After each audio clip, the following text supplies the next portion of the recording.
नमस्कार दोस्तों, अतुल्य भारत हिस्ट्री के यूट्यूब चैनल पर एक बार आपका पुनः स्वागत है। और कुछ दिन पूर्व जो हमने मेवाड़ के इतिहास की एक श्रृंखला शुरू की थी, उसी के अंतर्गत आज हमारा चर्चा का विषय होगा महाराणा मोकल। तो महाराणा मोकल का जो कार्यकाल रहा वह था 1421 से लेकर 1433 ईस्वी। ठीक है, जैसा कि हमने महाराणा लाखा को जब पढ़ा था उस समय मैंने आपको बताया था कि राणा लाखा की शादी किससे हुई थी? हंसाबाई से हुई थी। ठीक है, और इस विवाह के पीछे एक लंबी कहानी थी। वो कहानी क्या थी कि मारवाड़ के राठौड़ रणमल आते हैं मेवाड़ दरबार में, राणा लाखा के समस्त उपस्थित होते हैं अपनी बहन के विवाह का प्रस्ताव लेकर। और यह प्रस्ताव किसके लिए होता है? राणा लाखा के पुत्र कुंवर चूड़ा के लिए। लेकिन राणा लाखा के द्वारा मजाक में इस समय रणमल से कहा जाता है कि इस उम्र में हमारे लिए वैवाहिक रिश्ते कौन लेकर आएगा। इस बात पर रणमल राठौड़ लाखा के सामने एक प्रस्ताव रखते हैं कि यदि आने वाले समय में हंसाबाई से उत्पन्न संतान को आप मेवाड़ का उत्तराधिकारी, मेवाड़ का शासक बनाने का वचन दें तो वह हंसाबाई का विवाह आपसे मतलब राणा लाखा से करने को तैयार है। कौन कहता है ये बात? रणमल राठौड़ कहता है। ठीक है, चूंकि लाखा के जो पुत्र था कुंवर चूड़ा, वह हकदार था मेवाड़ के शासक बनने का, और ऐसी परिस्थितियों में लाखा इस विवाह के लिए अपनी सहमति देने के लिए तैयार नहीं था। लेकिन कुंवर चूड़ा द्वारा स्वयं ही मेवाड़ की गद्दी का त्याग कर दिया गया और यह वचन दिया गया कि आने वाले समय में वह मेवाड़ की गद्दी को प्राप्त करने का किसी प्रकार का कोई प्रयास नहीं करेंगे। ठीक है, उन्होंने स्वेच्छा से मेवाड़ की प्रशासन को त्याग दिया, उस गद्दी को त्याग दिया। ठीक है, जिसके चलते हंसाबाई का विवाह राणा लाखा के साथ संपन्न हुआ। और इस विवाह के परिणाम स्वरूप जो संतान हुई उसका नाम था मोकल। चूंकि कुंवर चूड़ा ने जो बलिदान दिया था उससे खुश होकर महाराणा लाखा ने उसे कई तरह की शक्तियां प्रदान की थी, और साथ ही यह निर्णय लिया गया कि जब मोकल महाराणा बनेंगे तो वह मतलब कुंवर चूड़ा उनका संरक्षण करेंगे। ठीक है, चूंकि लाखा की मृत्यु पर मोकल की आयु कितनी थी? 12 वर्ष। तो जब 12 वर्ष की उम्र में 1421 में मोकल महाराणा बने तो लाखा के वचन के अनुसार इसका संरक्षक किसे नियुक्त किया गया? कुंवर चूड़ा को। ठीक है, लाखा के वचन के अनुसार मोकल का संरक्षक कौन बना? कुंवर चूड़ा बना।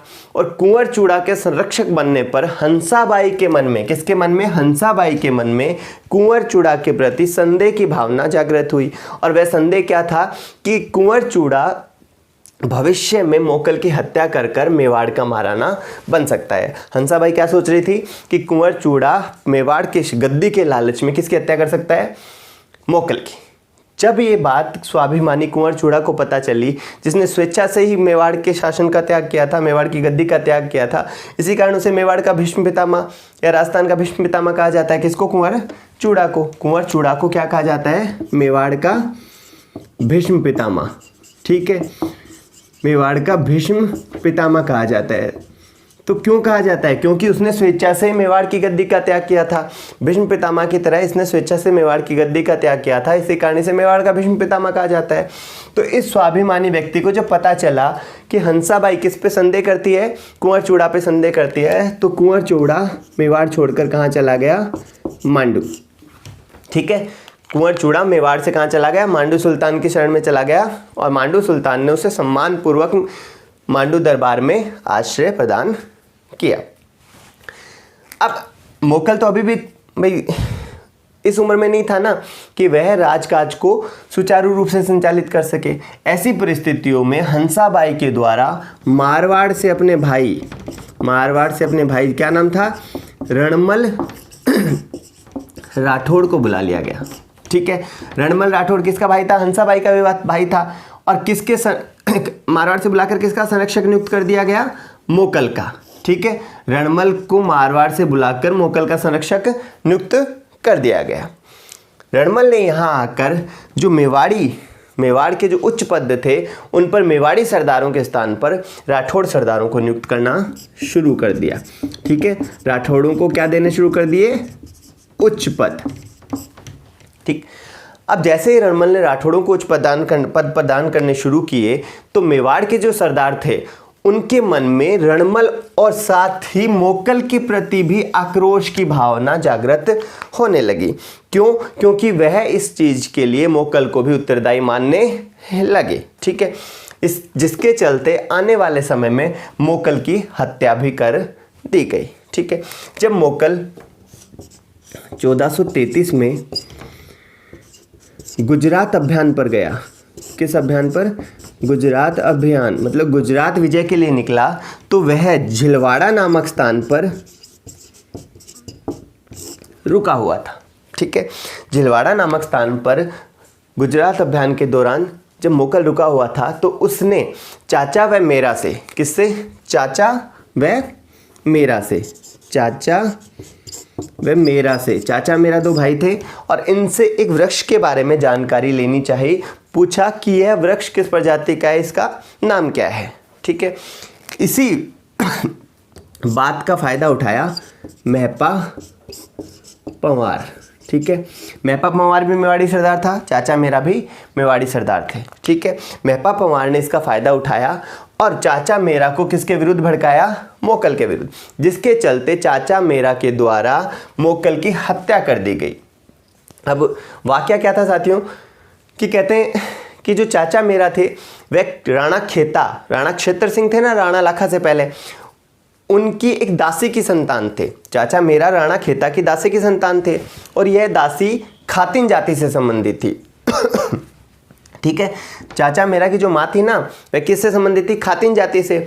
और जब मोकल ने इनसे एक वृक्ष के बारे में जानकारी लेनी चाहिए तो महपा पंवार ने चाचा मेरा को यह कहते हुए भड़काया कि तुमसे मोकल के द्वारा यह इसलिए पूछा गया क्योंकि तुम्हारी जो माता थी ना वह दासी थी और खातिन जाति से संबंधित थी, तो उसने तुम पे मजाक किया है, तुम्हारा हरास उड़ाया है। ठीक है, तुम भी तुम्हारी हंसी उड़ाई है। इसी कारण चाचा मेरा ने किसकी हत्या कर दी? मोकल की हत्या कर दी। मोकल का जो वैवाहिक संबंध हुआ था उनमें एक थी परमार राजकुमारी सौभाग्य देवी, जिससे कुंभा ने जन्म लिया। ठीक है, मोकल का जो वैवाहिक संबंध हुआ था वह परमार राजकुमारी सौभाग्य देवी जिसने कुंभा को जन्म दिया था, और दूसरा कमलावती। ठीक है, इन दोनों रानियों के बारे में पता चलता है कि मोकल की एक रानी का नाम क्या था? सौभाग्य देवी, जिसने आने वाले समय के महाराणा कुंभा को जन्म दिया था, और दूसरी रानी का नाम था कमलावती। ये दोनों भी इस समय कहाँ पे मौजूद थी? झिलवाड़ा में। ठीक है, इस समय सौभाग्य देवी और कमलावती झिलवाड़ा में मौजूद थी, कुंभा भी वहीं मौजूद था। लेकिन जैसे ही मोकल की मृत्यु का समाचार मिला, कुंभा यहाँ से कहाँ लौट गया? मेवाड़ पहुंच गया। ठीक है, कुंभा तो कहाँ पहुंच गया? मेवाड़। जबकि कमलावती ने, जो इसकी दूसरी रानी थी, उसने गुजरात शासक अहमद शाह पर आक्रमण कर दिया। ठीक है, कमलावती ने मोकल की मृत्यु के उपरांत भी 500 राजपूत वीरों को साथ लेकर और अहमद शाह पर आक्रमण कर दिया। और जब उसे आभास हुआ कि वह विजय प्राप्त नहीं कर सकती, ऐसी स्थिति में उसने स्वयं को अग्नि को समर्पित कर अपने जीवन को त्याग दिया, अपनी लीला समाप्त कर दी। तो आपसे पूछा जाए कि मेवाड़ महाराणा मोकल की किस रानी के द्वारा युद्ध भूमि में गुजरात के शासक अहमद शाह को पराजित करने के प्रयास के दौरान स्वयं को अग्नि में जलाकर अपने जीवन को समाप्त कर दिया गया था, तो वह कौन थी? कमलावती। तो ये साथियों रहा मोकल का जो राजनीतिक इतिहास था उसके बारे में। अब हम महाराणा मोकल का जो सांस्कृतिक योगदान रहा उसकी चर्चा कर लेते हैं।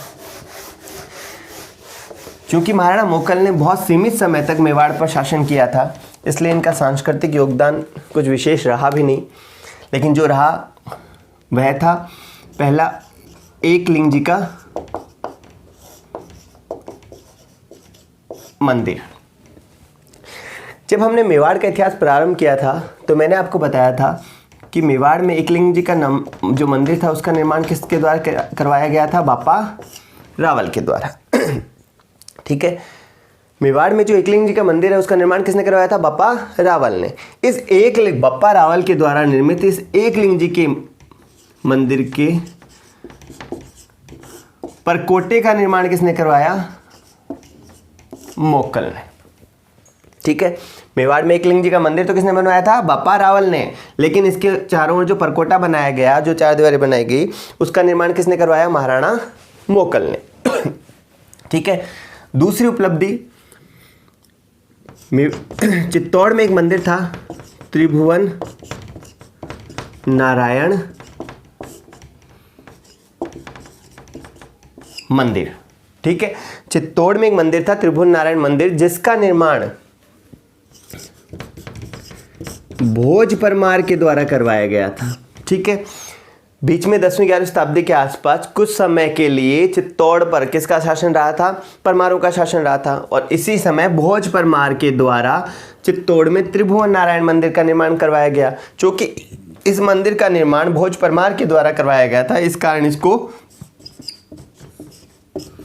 भोज मंदिर भी कहा जाता था। इस त्रिभुवन नारायण मंदिर या भोज मंदिर का पुनः निर्माण किसके द्वारा करवाया गया? मोकल के द्वारा। ठीक है, पुनः निर्माण किसने करवाया? मोकल ने करवाया। और पुनः निर्माण के बाद यह मंदिर क्या कहलवाया? समिधेश्वर मंदिर। ठीक है, त्रिभुवन नारायण मंदिर का पुनर्निर्माण किसने करवाया? मोकल ने करवाया। और उसके बाद यह क्या कहलवाया? समिधेश्वर मंदिर कहलाया। क्योंकि मोकल के द्वारा इसका पुनर्निर्माण कराया गया था, इसलिए इसे मोकल मंदिर भी कहा जाता है। ठीक है, अब महाराणा मोकल के दरबार के जो विद्वान थे तो उनके बारे में जानकारी मिलती है कि महाराणा मोकल के दरबार में योगेश्वर तथा भट्ट विष्णु। ठीक है, महाराणा मोकल के दरबार में योगेश्वर तथा भट्ट विष्णु नामक दो विद्वानों का उल्लेख मिलता है। ठीक है, किनका उल्लेख मिलता है? योगेश्वर तथा भट्ट विष्णु। हो सकता है आरपीएससी में आपसे क्वेश्चन पूछ लिया जाए, योगेश्वर तथा भट्ट विष्णु नामक विद्वान किस मेवाड़ महाराणा के समकालीन थे। ठीक है, दूसरा, इस काल के जो प्रमुख शिल्पियों के नाम मिलते हैं उनमें मन्ना, फन्ना का नाम मिलता है। ठीक है, तो दूसरा क्वेश्चन इस पे पूछा जा सकता है कि मन्ना व फन्ना नामक शिल्पी किस मेवाड़ महाराणा के समकालीन थे? तो किसके समकालीन थे? महाराणा मोकल के। ये महाराणा मोकल के बारे में जो जानकारी हमें उपलब्ध थी उसके बारे में हमने एक विस्तृत चर्चा कर ली है। अगली क्लास में हम महाराणा मोकल के बाद उनके पुत्र महाराणा कुंभा पे बात करेंगे। क्योंकि महाराणा कुंभा मेवाड़ के इतिहास के एक महत्वपूर्ण शासक रहे, मेवाड़ ही नहीं अपितु भारतीय इतिहास के भी एक महत्वपूर्ण शासक रहे हैं, इसलिए उन पे हम थोड़ा विस्तृत चर्चा करेंगे। और वो आरपीएससी ही नहीं अन्य एग्ज़ामों की दृष्टि से भी अति महत्वपूर्ण है। तो अगली क्लास में हम कुंभा के साथ एक बार पुनः आपसे मुखातिब होंगे। धन्यवाद।